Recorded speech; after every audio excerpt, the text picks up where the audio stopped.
completo pues del reporte posterior de las elecciones presidenciales para ser entregado a los observadores nacionales e internacionales y para documentar pues esta serie de irregularidades y de violaciones que vivimos los venezolanos durante este 3 de diciembre. Bueno, para cerrar, quisiera empezar recordando una frase que dije antes, y es que solo sabremos la realidad acerca de lo que realmente quieren, lo que de verdad los venezolanos sueñan para nuestro país el día que tengamos elecciones limpias. Adicionalmente, quiero informar que en vista de que el ministro de la Defensa, general Baduel, el pasado martes 5 de diciembre informó al país que pretendía ocuparse directamente acerca de las denuncias recibidas acerca de la actitud del Plan República, procederemos a solicitarle una entrevista a los efectos de hacerle entrega detallada de todas las denuncias, 243 denuncias recibidas relativas a la actitud del Plan República. Y finalmente, hoy queremos convocar a todos los venezolanos a construir la sociedad del siglo XXI. Muy especialmente convoco a las mujeres y a los jóvenes para que nos organicemos y propongamos todas las ideas y construyamos aquellas ideas que representan el Estado moderno, la sociedad libre y participativa que todos los venezolanos nos merecemos. Así que los invitamos a organizarnos. Muchas gracias a todos. Gabriela. Ustedes han venido señalando a lo largo del trabajo ha sido precisamente la presencia de los observadores internacionales. Ustedes hacían la acotación, la preocupación más bien y ahí te traigo colación lo que le dijeron turistas más bien, porque no iban a tener suficiente tiempo para poder desarrollar un trabajo previo a las elecciones e igualmente un trabajo posterior. Yo quisiera que ustedes nos dieran un análisis de lo que consideran ustedes fueron las observaciones y el trabajo realizado por los observadores internacionales. Bueno, efectivamente nosotros hemos sido siempre muy críticos del alcance de estas misiones, no solamente en el periodo de duración, sino en su tamaño, dada la complejidad del proceso electoral venezolano, que tiene algunas características que no tiene ningún otro proceso alrededor del mundo. Es verdad, estas misiones llegaron con muy poco tiempo, evaluaron, por ejemplo, la campaña electoral solamente en una semana, aún así han sido muy críticos, en particular la Unión Europea, en cuanto al desbalance y el desequilibrio que hay en la campaña electoral.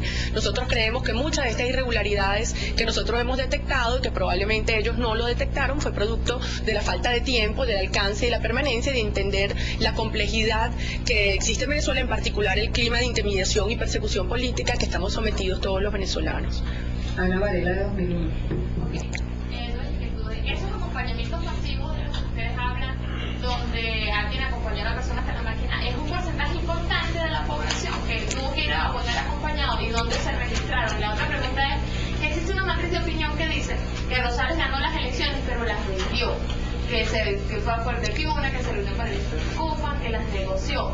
Entonces me gustaría que ustedes le aclararan al país, ustedes que estuvieron en el conteo rápido y que evaluaron cada uno de los pasos, qué es cierto ahí en esa versión. Bueno, nosotros no podemos especular acerca de ninguna versión y ninguna intencionalidad de ninguno de los actores. Eso no es nuestro rol. Nuestro rol es reportar lo que nosotros vimos producto de nuestro trabajo. Y nosotros estamos reportando que el resultado que hemos recibido de los totalizadores que están trabajando en los centros de votación en cuanto a las actas que hemos recibido de escrutinio y auditoría y que hemos comparado una a una con el Consejo Nacional Electoral, esos resultados coinciden. En cuanto al acompañamiento, sí, es una denuncia masiva y reiterada. Hay estados donde es un comportamiento particularmente grave, como es el caso del estado Monagas, pero es algo que se repite en muchas zonas del país, en zonas, no solamente en zonas rurales como uno tiende a pensar, incluso en zonas urbanas, y esto es algo inaceptable porque viola el secreto del voto y la dignidad del individuo de poder efectivamente ejercer y decidir con lo que él quiere. Si tú quieres quisiera dar un ejemplo de ese tipo de denuncias.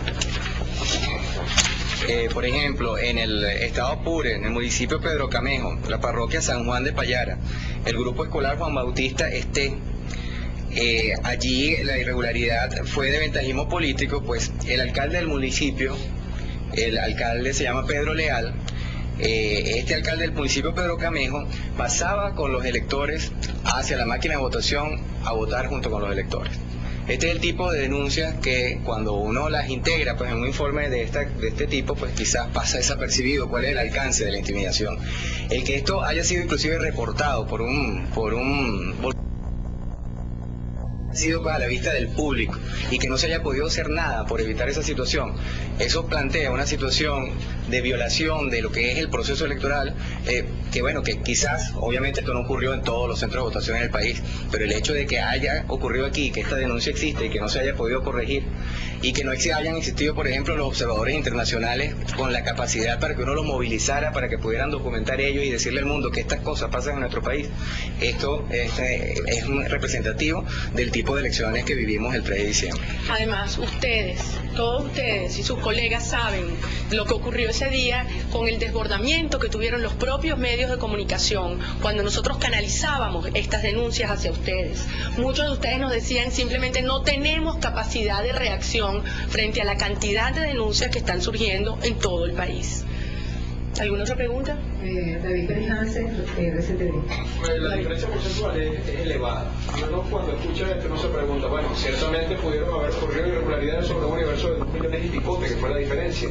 ¿En cuánto pudieron haber afectado todas estas irregularidades la votación final, el resultado final? Porque ciertamente hay mucha angustia en la gente. Y uno se dice que le quitamos, decantamos todas las irregularidades. Y uno se pregunta, ¿el candidato reelecto hubiese ganado realmente con qué porcentaje? Es decir, ¿cuánto afecta? Yo sé que eso no le quita gravedad a la denuncia, pero uno al final va al resultado. ¿Cuánto afecta todas estas irregularidades lo que fue el resultado final? Mira, David, eso es imposible de determinar. Porque incluso sin que ninguna de estas denuncias y estas irregularidades hubiesen ocurrido, todos sabemos que con la sola existencia de las captahuellas hay una intimidación, una posibilidad de alteración de la voluntad real de los venezolanos. De manera que mientras exista un venezolano cuya decisión se ve alterada producto de una actitud o de un acto ilegal por parte del gobierno del Consejo Nacional Electoral, tenemos que seguir luchando. Y en Venezuela, por lo tanto, no habrán elecciones realmente limpias y transparentes, y esa es la lucha. Y en este momento lo que estamos diciendo es que si bien estos resultados coinciden, hay tal nivel de irregularidad y de denuncia y de frustración en la población que tenemos que canalizar esto en organización y trabajo para que en Venezuela llegue el día, y llegará, en que todos los venezolanos podamos aceptar confiados los resultados que emita el Consejo Nacional Electoral. Jocelyn Torres, de Carabobo.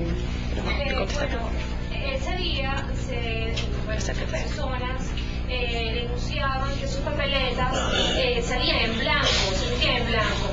¿Ese fue el tipo de irregularidades que mostró la máquina o hubo otro tipo de irregularidades? Además de eso, otra pregunta, ¿cuándo van a introducir las denuncias ante el ministro?